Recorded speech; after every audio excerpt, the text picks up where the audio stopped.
Bismillahirrahmanirrahim. Assalamu alaikum 9th class students. How are you? Hope you all are fine by the grace of Allah subhanahu wa ta'ala. How's your Eid holiday बेटा?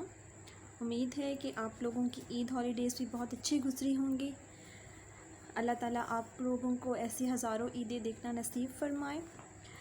Students, as you know that we are studying chapter number 3, and in last lesson we have studied about the different network topologies, and today we are going to discuss another very important topic relevant to networks, and that is about the components of networks. ठीक है, वो कौन से components होते हैं जो किसी भी नेटवर्क के लिए बहुत इम्पॉर्टेंट होते हैं, यानी कि कोई भी नेटवर्क किन चीज़ों पर डिपेंड कर रहा होता है। So let's study the basic components of network. Before going to study the components, you have to know about the basics of data communication. ठीक है, data communication refer to exchange of message between sending and receiving device. Data communication basically होती क्या है कि sending और receiving device के दरमियान message का एक्सचेंज होना। ठीक है, यानी कि सेंडिंग डिवाइस मैसेज सेंड कर रही है, रिसीविंग डिवाइस मैसेज रिसीव कर रही है, तो ये हम कहते हैं that is known as data communication. अब देखिए, अगर मैं आपको बात करूँ कि अगर मेरे पास मैं किसी को मैसेज सेंड कर रही हूँ या मुझे कोई मैसेज सेंड कर रहा है, तो बीच में कोई ना कोई मीडियम होगा जिसके थ्रू वो मैसेज डिलीवर हो रहा होता है।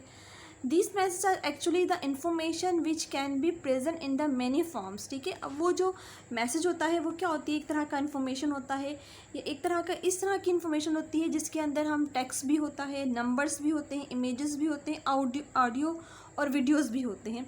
तो ये आपके पास कम्युनिकेशन कहलाती है। ठीक है, सनी के सेंडिंग और रिसीविंग डिवाइसेस के दरमियान कम्युनिकेशन, मैसेज सेंड हो, एक्सचेंज हो, और वो मैसेज हो वो किस फॉर्मेट में हो, टेक्स्ट के फॉर्मेट में हो, नंबर में हो, इमेजेस में हो, ऑडियो हो, वीडियो हो, तो ये टर्मिनोलॉजी हमारे पास क्या कहलाती है, डेटा कम्युनिकेशन कहलाती है।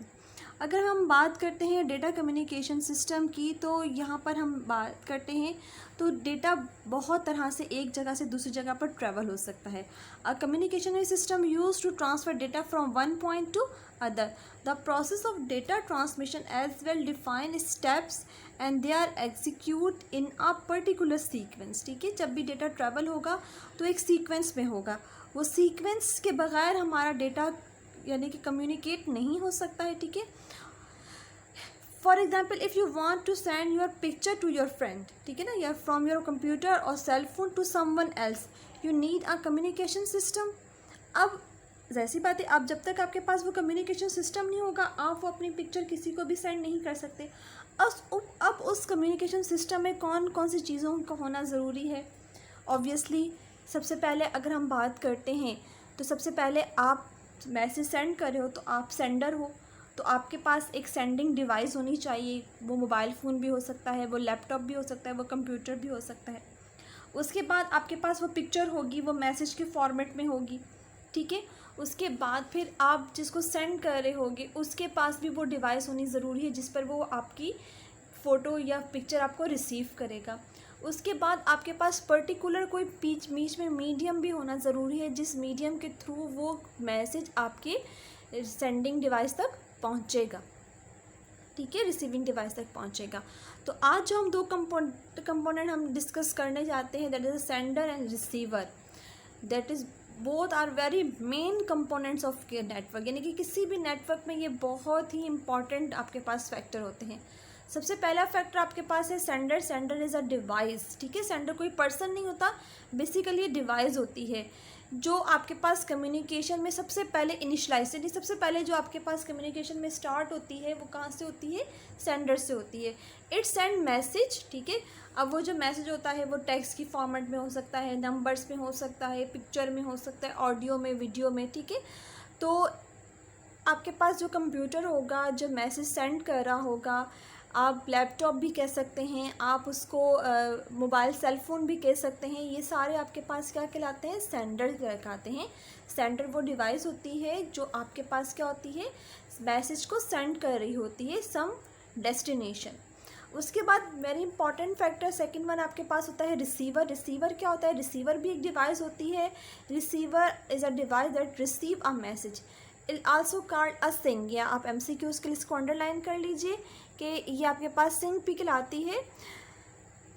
The receiver can be a computer, printer और अदर डिवाइस। ठीक है, अब प्रिंटर कैसे होगी? ऑब्वियसली कोई मैसेज है, मैं उसको सेंड कर रही हूँ किसी भी नेटवर्क पर कि मुझे इसका प्रिंट आउट चाहिए, तो आपके पास जब वो प्रिंट आउट वो रिसीव करेगा, प्रिंटर वो कमांड रिसीव करेगा, तो वो रिसीवर कहलाएगा, और वो जो मैसेज सेंड करने वाला होगा वो क्या कहलाएगा? सेंडर कहलाएगा। ठीक हो गया।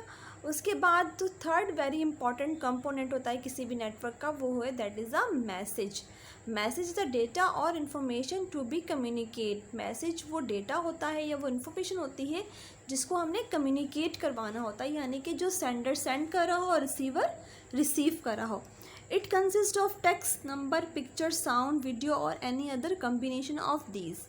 अब जो ये मैसेज होता है ये टेक्स्ट में भी हो सकता है, नंबर में भी हो सकता है, पिक्चर, ऑडियो, वीडियो और इन सब का कम्बिनेशन भी हो सकता है। ठीक है ना। अगर हम व्हाट्सएप की बात कर दें कि हम मैसेज सेंड कर रहे हैं, हम व्हाट्सएप का यूज़ कर रहे होते हैं, तो हम उसमें ऑडियो भी सेंड कर रहे होते हैं, वीडियो भी सेंड कर रहे होते हैं, मैसेजेस भी सेंड हो रहे होते हैं। ठीक है।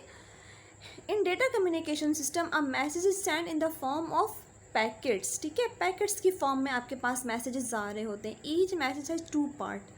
ठीक है ना, हर एक मैसेज के 2 पार्ट होते हैं। एक होता है पे लोड एंड कंट्रोल इन्फॉर्मेशन। अब पे लोड क्या होता है? Payload is actually content of a message where the control information contain information about the sender and the receiver. अब आपके पास जो मैसेज सेंड हो रहा होता है ना, उसके 2 पार्ट है। एक पार्ट आपके पास क्या है? पे लोड, और दूसरा आपके पास क्या है? Control information. पे लोड क्या होता है? पे लोड में आपके पास वो मैसेज होता है जो आप सेंड कर रहे होते हो। जैसे फॉर एग्जांपल मैं अपनी फ्रेंड को मैसेज कर रही हूँ हाउ आर यू। ठीक है, अब जो हाउ आर यू है दैट इज़ अ पे लोड। अब जिसको मैं सेंड कर रही हूँ तो मेरा कॉन्टैक्ट नंबर, मेरी सारी इन्फॉर्मेशन, जिसको सेंड कर रही हूँ उसकी सारी इन्फॉर्मेशन, वो हमारे पास क्या कहलाता है? कंट्रोल इन्फॉर्मेशन कहलाता है।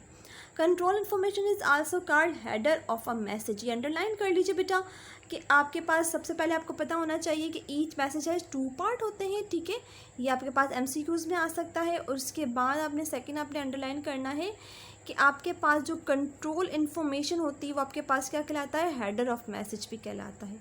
ठीक है, it is just writing a letter where we write a letter along the information about its sender and receiver.